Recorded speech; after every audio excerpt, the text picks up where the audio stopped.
தமிழ் உறவுகளுக்கு இனிய வணக்கம்.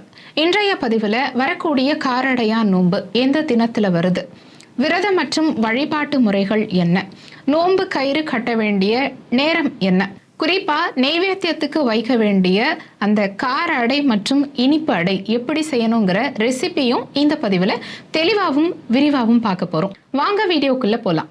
காரடையான் நோன்புங்கிறது மாசி மாதம் முடியக்கூடிய காலகட்டம், அதே சமயத்துல பங்குனி மாதம் பிறக்கக்கூடிய காலகட்டம். அந்த இடைப்பட்ட தருணத்துல வழிபாடு செய்ய வேண்டிய அற்புதமான நோன்பு. சாவித்ரி விரதம், காமாட்சி விரதம், இப்படி பல பெயர்களால போற்றப்படக்கூடிய இந்த காரடையான் நோன்பு உருவான வரலாறை பார்க்கலாம். மன்னன் அஸ்வபதியின் மகளான சாவித்ரி தேவி மிகுந்த அறிவாற்றல் கொண்ட பெண்ணா இருந்தாங்க. இவங்க தியுமத்சேன மன்னனுடைய மகனான சத்யவான காதலிச்சாங்க.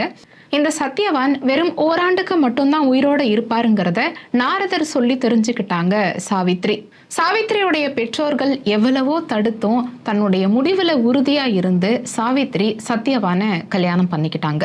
சத்யவான் குடும்பத்துக்கு சில பிரச்சனைகள் வந்ததுனால தன்னுடைய நாட்டை இழந்து அவங்க காட்டுல வசிக்கிற மாதிரியான சூழல் உருவாச்சு. சத்யவான் மற்றும் அவங்க மாமனார் மாமியாரோட சாவித்ரி காட்டுல வசிச்சுட்டு வந்தாங்க.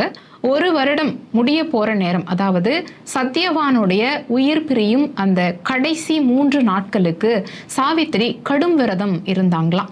சத்யவானுடைய உயிர் பிரியும்னு சொன்ன அந்த கடைசி நாள் அன்னைக்கு சத்யவான் விறகு வெட்ட காட்டுக்கு போயிருந்தாரு. கூடவே சாவித்திரியும் போயிருந்தாங்க. திடீர்னு சத்யவான் மயங்கி சாவித்திரியுடைய மடியில விழுந்தாரு. அப்போ யமதர்மராஜன் நேரில் தோன்றி சத்யவானுடைய கழுத்துல பாசக்கயிறை சுற்றி இழுத்துட்டு போனாரு. பொதுவா சாதாரண மனிதர்களால யமதர்மனை பார்க்க முடியாது. ஆனா சாவித்திரியுடைய கற்பு திறன் மற்றும் சாவித்திரியுடைய பக்தி காரணமா சாவித்திரியினால அந்த யமதர்மரை பார்க்க முடிஞ்சது. அது மட்டும் இல்லாம அவரை பின்தொடர்ந்து போகவும் முடிஞ்சது. சாவித்ரி திரும்ப திரும்ப யமன் கிட்ட கெஞ்சிக்கிட்டே இருந்தாங்க. என் கணவருடைய உயிரை எப்படியாவது கொடுத்துருங்கன்னு கெஞ்சி பார்த்தாங்க. ஆனா யமதர்மன், உன் கணவருடைய ஆயுள் முடிஞ்சிருச்சு, இனிமே உன் கணவருடைய உயிரை என்னால திரும்ப கொடுக்க முடியாது, நீ போயிடுன்னு எவ்வளவோ சொல்லியும் யமனை புகழ்ந்துகிட்டும் ஒரு பக்கம் கெஞ்சிக்கிட்டும் திரும்ப திரும்ப சாவித்ரி யமதர்மனை பின்தொடர்ந்துகிட்டே போனாங்க. எது வரைக்கும்னா யமலோகம் வரைக்கும். யமலோகத்துக்குள்ள சாவித்திரிய உள்ள விட முடியாது. அதனால இதோட அவங்கள ஸ்டாப் பண்ணி ஆகணும்னு நினைச்ச யமதர்மன் சாவித்ரி கிட்ட, நீ 3 வரம் கேளு, நான் உனக்கு வரம் கொடுக்கறேன், ஆனா உன் கணவருடைய உயிரை மட்டும் திரும்பி கேட்க கூடாதுன்னு சொல்ல சாவித்ரி சாதுரியமா யோசிச்சு, என்னுடைய மாமனார் இழந்த நாடும் ராஜ்யமும் திரும்ப வேணும், அதே மாதிரி கண் பார்வை இழந்த என் மாமனார் மாமியாருக்கு மீண்டும் கண் பார்வை திரும்பணும், எனக்கு பத்தினியா 100 புதல்வர்கள் வேணும் அப்படின்னு வரம் கேட்டாங்க. உடனே யோசிக்காம வரம் கொடுத்துட்டார் யமதர்மன். கொஞ்ச நேரம் கழிச்சுதான் அவர் நினைச்சு பார்த்தார், அவசரப்பட்டு வரம் கொடுத்துட்டோமோ அப்படின்னு. ஏன்னா பத்தினியா எனக்கு 100 குழந்தைகள் வேணும்னு கேட்டதுனால குழந்தை பிறக்க என் கணவருடைய உயிர் எனக்கு திரும்ப வேணும் இல்லையா அப்படின்னு சாவித்ரி கேட்க அவங்களுடைய அன்பையும் புத்திசாலித்தனத்தையும் மெச்சி யமதர்மன் மீண்டும் சத்யவானுடைய உயிரை திரும்ப கொடுத்தாரு. அந்த அற்புதம் நடந்த தருணம் தான் மாசி மாதம் முடியும் வேலை, பங்குனி மாதம் துவங்கக்கூடிய அந்த காலகட்டம். சாவித்ரி தன்னுடைய கணவருடைய உயிரை மீட்டு கொண்டு வந்த அந்த மகிழ்ச்சியை கொண்டாடும் விதமா, அதே சமயத்துல அம்பிகைக்கு நன்றி தெரிவிக்கும் விதமா காட்டில் இருந்த நெல் மற்றும் காராமணி போன்ற சில பொருட்களை வச்சு படையல் படைச்சி அம்பிகைய வழிபாடு செய்த அந்த தினத்தை தான் நம்ம காரடையான் நோன்பா இன்னைக்கு வரைக்கும் வழிபாடு செஞ்சுட்டு வரோம். இந்த வருஷம் வரக்கூடிய மார்ச் 14ஆம் தேதி 2026 சனிக்கிழமை அன்னைக்கு இந்த காரடையான் நோன்பு வருது. சாஸ்திரப்படி மாசி மாதம் முடிஞ்சு பங்குனி மாதம் துவங்கக்கூடிய அந்த சங்கராந்தி நேரத்துல தான் சரடு கட்டணும்.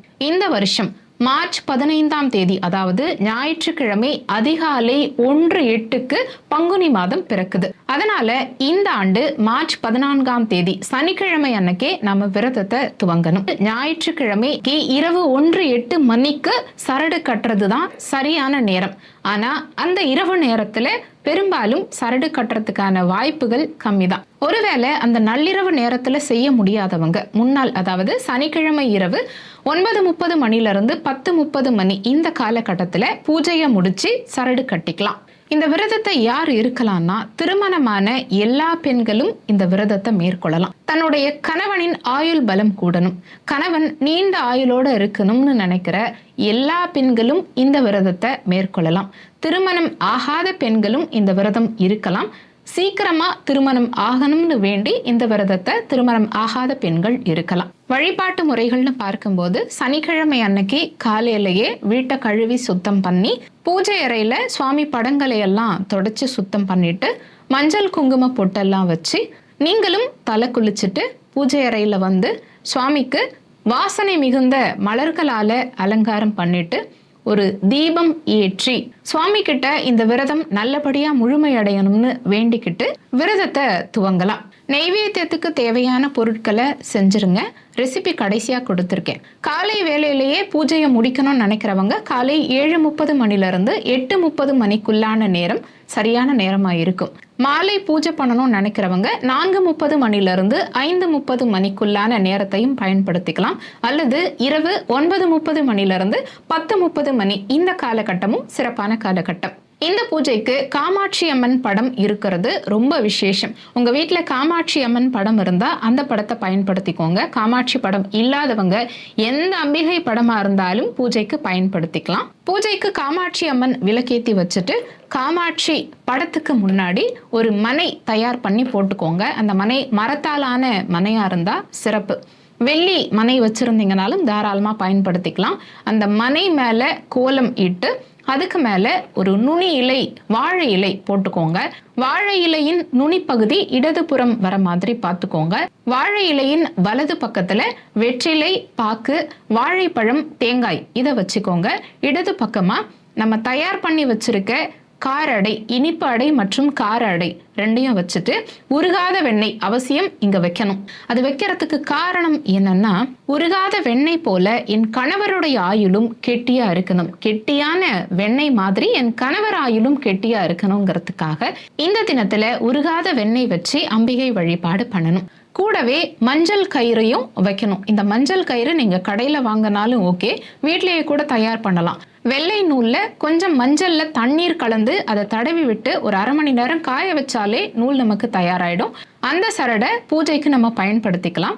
கூடவே நீங்க தாலி கயிறு மாத்த போறதா இருந்தா புதிய தாலி கயிறையும் பூஜையில வச்சு வழிபாடு பண்ணணும். இந்த சரடு வைக்கிறவங்க உங்க வீட்டுல எத்தனை பெண்கள் இருக்காங்களோ அத்தனை எண்ணிக்கையில சரடு வச்சுக்கோங்க. இந்த வழிபாடு பண்ணும்போது நம்ம வீட்டில் இருக்க பெண்களுக்கு மட்டும் பண்ணாம வெளியில இருந்து மற்ற பெண்களையும் அழைத்து வந்து அவங்களுக்கும் இந்த சரடை நீங்க தானமா கொடுக்கறது விசேஷ பலன்களை கொடுக்கும். அதனால 5 எண்ணிக்கை அல்லது 7 எண்ணிக்கை அல்லது 9 எண்ணிக்கை இந்த எண்ணிக்கையில நீங்க சரடுகளை தயார் பண்ணி கூடவே மங்கள பொருட்களையும் சேர்த்து பூஜையில வச்சு கடைசியில சுமங்கலி பெண்களுக்கு இதை தானமா கொடுக்கலாம். பூஜை பண்ணும்போது உங்களுக்கு தெரிந்த அம்பிகையுடைய ஸ்லோகங்களை நீங்க சொல்லலாம். அதோட சேர்த்து உருகாத வெண்ணையும் ஓரடையும் நான் நூற்றேன், ஒரு காலம் என் கணவர் என்னை விட்டு பிரியாதிருக்க வேண்டும்ங்கிற இந்த தமிழ் மந்திரத்தை சொல்லிக்கிட்டே கயிறை நம்ம கட்டிக்கலாம். கயிறு கட்டும் போது உங்க வீட்டுல இருக்கக்கூடிய வயதான சுமங்கலி பெண்கள் கையால கயிறு கட்டிக்கலாம் அல்லது உங்க கணவர் கையால நீங்க கயிறு கட்டிக்கலாம். பூஜை முடிஞ்சதுக்கு அப்புறமா சுமங்கலி பெண்களுக்கு கொடுக்க வேண்டிய மங்கள பொருட்கள்ல இந்த பொருட்கள் அவசியம் இருக்கணும். மஞ்சள், குங்குமம், தாலி கயிறு, வளையல், சின்னதா பூ, முடிஞ்சா பிளவுஸ் பிட்டு.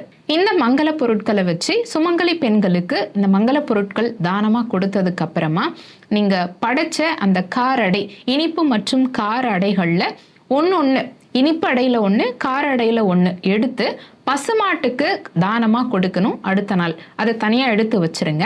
அது போக உங்க கணவருக்கு இனிப்பு அடை 1, கார அடை 1 உங்க கணவருக்கு கொடுத்து அவர் சாப்பிட்டதுக்கு அப்புறமா நீங்களும் உங்க குடும்பத்துல இருக்க மற்றவர்களும் அந்த அடையை சாப்பிட்டு உங்க விரதத்தை முடிக்கலாம். விரதம் இருக்கக்கூடிய பெண்கள் என்னென்ன விஷயம் சாப்பிடலான்னு பார்த்தா, பழம் சாப்பிடலாம், பால் சாப்பிடலாம், தேன் இந்த மாதிரியான பொருட்கள் சாப்பிடலாம். திரவ ஆகாரங்கள் எடுத்துக்கலாம், திட ஆகாரங்களை தவிர்த்துக்கணும். கர்ப்பிணி பெண்கள் இந்த விரதம் இருக்கக்கூடாது, வயதான பெண்களும் இருக்க வேண்டாம். உங்க உடல் ஆரோக்கியம் நல்லா இருக்குங்கிற பட்சத்துல தாராளமா இந்த விரதத்தை நீங்க மேற்கொள்ளலாம். அடுத்து தாலி கயிறும் இந்த நேரத்துல நீங்க மாத்திக்கலாம். எல்லா பெண்களும் தாலி கயிறு மாத்திக்கலாமான்னா தேவையில்லை. உங்க தாலி கயிறு ரொம்ப பழசாயிடுச்சு, இல்ல நீங்க கயிறு மாத்தி 6 மாசத்துக்கு மேல ஆச்சுங்கிற பட்சத்துல நீங்க இந்த தினத்துல தாலி கயிறு மாத்திக்கலாம். எல்லா பெண்களும் அவசியம் தாலி கயிறு மாத்தணுங்கிற அவசியம் கிடையாது. இந்த காரடையான் நோன்புல நெய்வேத்தியத்துக்கு வைக்க வேண்டிய இனிப்பு அடை செய்யறதுக்கு 2ல இருந்து 3 ஸ்பூன் அளவுக்கு காராமணி பயிறு எடுத்து வெறும் பாத்திரத்துல 2 நிமிஷத்துக்கு ட்ரை ரோஸ்ட் பண்ணி ஒரு அரை மணி நேரத்துக்கு ஊற வச்சு குக்கர்ல 2 விசில் வச்சு வேக வச்சு தனியா எடுத்து வச்சுக்கலாம். ஒரு பாத்திரத்துல 2 கப் தண்ணி சேர்த்து 3/4 கப் வெல்லம் சேர்த்து வெல்லம் நல்லா கரைஞ்சதும் துருவன தேங்காய் கொஞ்சம் சேர்த்து அதுலயே வேக வச்ச காராமணியையும் சேர்த்து 1 கப் அரிசி மாவை சேர்த்து நல்லா கிளறி விட்டா ஒட்டாம வரும், நல்லா கெட்டியாகி ஒட்டாம வரும். இதுதான் பதம். இந்த ஸ்டேஜ்ல அடுப்பு ஆஃப் பண்ணிட்டு கொஞ்சமா மாவு எடுத்து கையில தட்டி வடை மாதிரி நடுவுல பிரஸ் பண்ணீங்கன்னா வடை ஷேப்க்கு வரும். இது அப்படியே இட்லி பாத்திரத்துல வச்சு 10 நிமிஷத்துக்கு வேக வச்சு எடுத்தா இனிப்பு அடை தயார். கார அடை செய்யறதுக்கு 2ல இருந்து 3 ஸ்பூன் அளவுக்கு காராமணி பயிறு எடுத்து வெறும் பாத்திரத்துல 2 நிமிஷத்துக்கு ட்ரை ரோஸ்ட் பண்ணி ஒரு அரை மணி நேரத்துக்கு ஊற வச்சு குக்கர்ல 2 விசில் வச்சு வேக வச்சு தனியா எடுத்து வச்சுக்கலாம். ஒரு தாளிப்பு பாத்திரத்துல எண்ணெய் ஊத்தி கடுகு, உளுந்து, கட் பண்ண பச்சை மிளகாய், கருவேப்பிலை சேர்த்து கொஞ்சமா உப்பு, பெருங்காயத்தூள் சேர்த்து 2 கப் தண்ணி ஊத்தி வேக வச்ச காராமணி பயிரையும் சேர்த்து 1 கப் அரிசி மாவு சேர்த்து நல்லா கிளறனா கெட்டியாகி ஒட்டாம வரும். இதுதான் பதம். இந்த ஸ்டேஜ்ல அடுப்பு ஆஃப் பண்ணிட்டு கொஞ்சமா மாவு எடுத்து உள்ளங்கையில வச்சு வடை மாதிரி தட்டி நடுவுல பிரஸ் பண்ணீங்கன்னா வடை ஷேப் வரும். இது அப்படியே இட்லி பாத்திரத்துல வச்சு 10 நிமிஷத்துக்கு வேக வச்சு எடுத்தா கார அடை தயார். இந்த அற்புதமான நோன்பை முறைப்படி கடைபிடிச்சு அம்பிகையின் அருளால தீர்க்க சுமங்கலி பாக்கியத்தை நீங்களும் பெறுங்க. உங்க வீட்டுல மகிழ்ச்சியும் அமைதியும் பெருக இறைவனை நானும் பிரார்த்தனை பண்றேன். இந்த பதிவு நிச்சயமா உங்களுக்கு பயனுள்ள வகையில இருந்திருக்கும். வீடியோ பிடிச்சிருந்தா வீடியோவுக்கு லைக் பண்ணி உங்க நண்பர்களுக்கும் இந்த பதிவை பகிர்ந்துக்கங்க. மற்றும் ஒரு நல்ல பதிவில் மீண்டும் சந்திப்போம். நன்றி.